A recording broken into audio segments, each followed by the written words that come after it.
Hi friends, capsicum gravy curry super taste తెలుసా. టమాటాలు క్యాప్సికమ్లు ఎర్రగడ్డలు సన్నగా తరుక్కోవాలి. ముందుగా స్టవ్ వెలిగించి బాణలు పెట్టి పోపేసి ఎర్రగడ్డలు అయితే మంచిగా వేగనియాలి. ఎర్రగడ్డలు బాగా వేగిన తర్వాత టమాటాలు కూడా దాంట్లోనే వేసుకోవాలి చిన్న చిన్న ముక్కలుగా.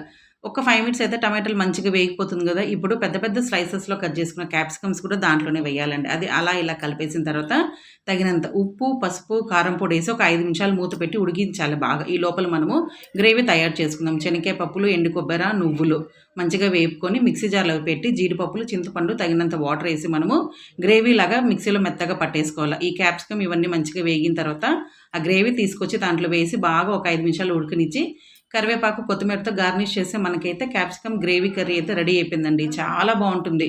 మనకి పూరి, చపాతీ, రైస్లోకి అయితే ఎక్సలెంట్గా ఉంటుందండి. చపాతీకి అయితే కేక.